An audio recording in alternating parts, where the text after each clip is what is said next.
If we liken Jose Mourinho to fire with his strong personality and distinctive special one character, then Pep Guardiola would represent water. And when have fire and water ever harmonized?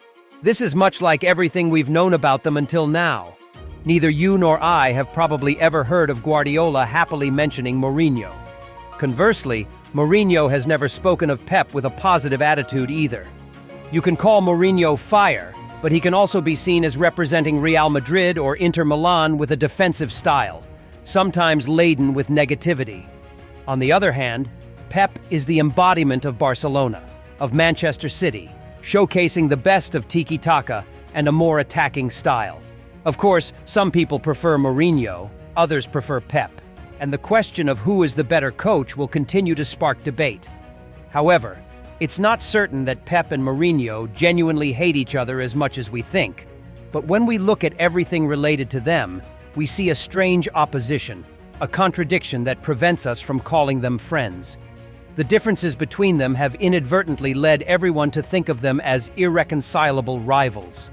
The contrast between Mourinho and Pep emerged early, even before Pep took charge of Barcelona and Mourinho became a head coach.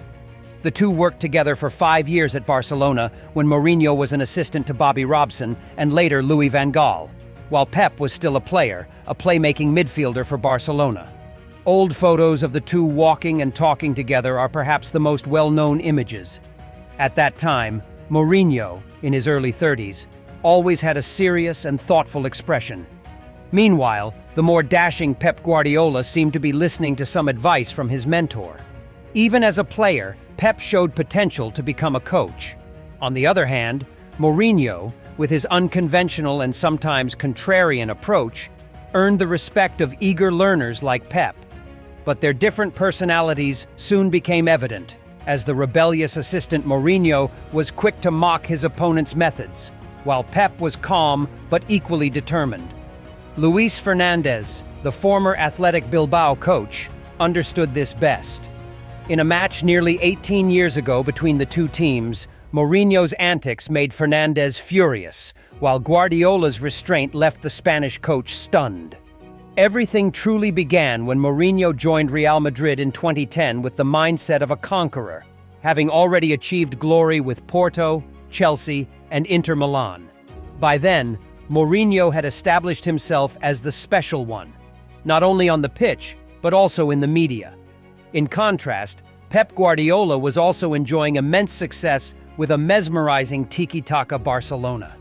But unlike Mourinho, Pep cultivated a polished, courteous image, less controversial.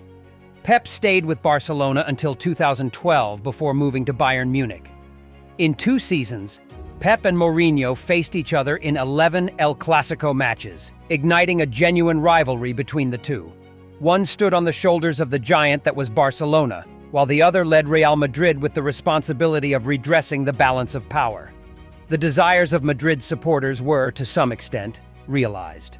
Before each crucial encounter, Pep Guardiola would intensely focus and come up with new strategies, sometimes effective, sometimes leading to trouble.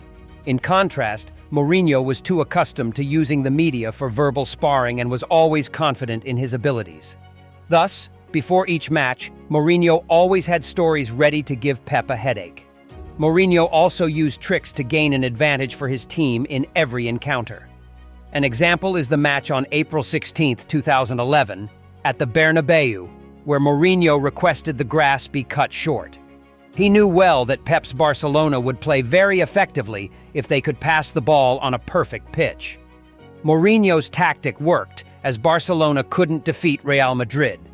However, Mourinho couldn't prevent his rivals from winning La Liga that season. Just 4 days after that draw, the two teams met again at Mestalla for the Copa del Rey final. Barcelona requested that the pitch be up to playing standards, and the organizers complied. In the end, Real won thanks to Cristiano Ronaldo's goal in a match with 8 yellow cards. This was just one of many intense, card-filled matches whenever these two teams faced each other.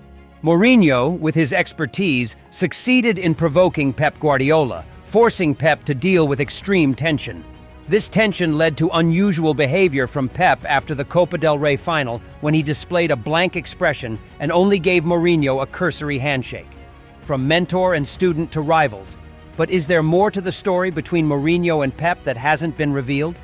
In a recent interview, Mourinho shared, "There are moments in life that we can never forget.